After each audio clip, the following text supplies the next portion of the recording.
आप तमाम लोग जानते हैं, मुल्क जानता है, मैं शुरू से ये कह रहा था कि बिल्किस बानो के रेप में, उनकी बेटी की, उनकी माँ की और दूसरे महिलाओं के रेप और हत्या में उस वक्त की बीजेपी की सरकार, जब मुख्यमंत्री नरेंद्र मोदी थे, उन्होंने उन खातियों का साथ दिया था, उन रेपिस्ट का साथ दिया था।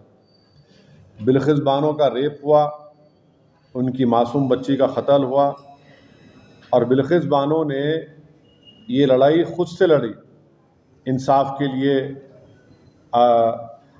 अपने इंसाफ के लिए। तो जो उस वक्त जो बीजेपी नरेंद्र मोदी मुख्यमंत्री थे, उस जो माहौल था गुजरात में, बड़ा ही ख़राब माहौल था। तो इसीलिए इस ट्रायल को महाराष्ट्र में शिफ्ट किया गया। और ये बात आपको याद रखना चाहिए कि बीजेपी ने ही इन रेपिस्ट को छुड़ाया जिन्होंने बिल्किस बानो से जुल्म किया। बीजेपी के लोगों ने उनके गलों में गुलाब का हार डाला और इससे बीजेपी की महिलाओं के लिए जो लड़ाई है, जो इंसाफ की बात करती है, वो बीजेपी एक्सपोज हो जाती है। दूसरा पॉइंट उसमें यह है कि आज कोर्ट ने क्या कहा, सुप्रीम कोर्ट ने कहा the state of Gujarat acted in complicit with convicts, यानी स्टेट ऑफ गुजरात खुद इन रेपिस्ट के साथ कॉम्प्लिसिट थी।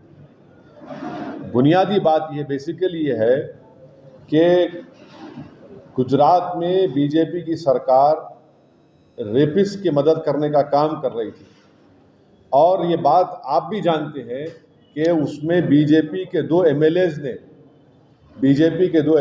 ने ये एंडोर्स किया कि इन रेपिस्ट को छोड़ दिया जाए और एक बीजेपी के एमएलए ने उनको संस्कारी भी कहा था। आज सुप्रीम कोर्ट ने ये साफ कर दिया कि गवर्नमेंट ऑफ गुजरात, जो बीजेपी की सरकार है वहाँ पर, उन्होंने बिल्किस बानो के रेपिस्ट को छोड़ने में मदद की, फ्री किया, और जबकि उनके पास ये इख्तियार नहीं था। मैं सुप्रीम कोर्ट के इस फैसले का वेलकम करता हूँ, खैर मुक़द्दम करता हूँ और उम्मीद करता हूँ कि मुस्तक़बिल में, फ्यूचर में कोई भी सरकार इस तरीक़े से एक्ट नहीं करेगी जिससे रेपिस्ट को छोड़ दिया जाए। रेपिस्ट जो होते हैं महिलाओं के, उनको ये मालूम होना चाहिए कि उनके पास कोई इम्यूनिटी नहीं है, और अगर कोई रेपिस्ट ये समझ लेगा कि मेरे पास एक रूलिंग पार्टी का आइडियोलॉजी का मैं मानने वाला हूं तो मुझे वो सरकार छोड़ देगी, वो उनको ये समझ जाना चाहिए कि पॉलिटिकल आइडियोलॉजी से आपको नहीं छूट मिलेगी। और आखिरी बात ये है कि इस तमाम चीज़ों में हम यूनियन होम मिनिस्ट्री के रोल को भूल जा रहे हैं। यूनियन होम मिनिस्ट्री के आज जो वज़ीर हैं जनाब अमित शाह, उन्होंने अप्रूवल दिया था इनका रिमिशन और प्रीमेच्योर रिलीज़ के लिए, और एक जुलाई 11, 2022 का लेटर है यूनियन होम मिनिस्ट्री का। हम पूछना चाह रहे हैं कि क्यों अमित शाह की होम मिनिस्ट्री ने इस तरह लेटर दिया। तो इससे बात साफ जाहिर होती है कि नरेंद्र मोदी जो नारी शक्ति की बात करते हैं, ये सिर्फ जुमलेबाजी है, और इन्होंने यहाँ पर बिल्किस बानो के रेपिस्ट को छोड़ने का जो काम किया, इससे एक्सपोज होते हैं। अब बताइए बुलडोज़र कहाँ चला गया, ठोक देंगी पॉलिसी कहाँ चले गई। बीजेपी बिल्किस बानो के रेपिस्ट को छोड़कर बीजेपी आज रेपिस्ट के साथ खड़ी हुई है, चाहे वो सरकार में हो, सेंटर में हो या स्टेट में हो। बीजेपी की सरकार ने इनको छोड़ा, और क्यों छोड़ा? इलेक्शन से पहले छोड़ा, गुजरात के विधानसभा के चुनाव से पहले।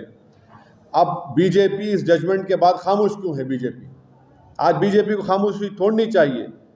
हम ये डिमांड करते हैं कि बीजेपी और नरेंद्र मोदी की सरकार बिल्किस बानो से माफ़ी चाहे, क्योंकि सुप्रीम कोर्ट ने ये कही कि वर्ड्स क्या हैं, the state of Gujarat acted in complicit with the convicts. तो मेरा डिमांड ये है कि नरेंद्र मोदी की सरकार बिल्किस बानो से माफ़ी मांगे, उनको अपोलोजाइज करे।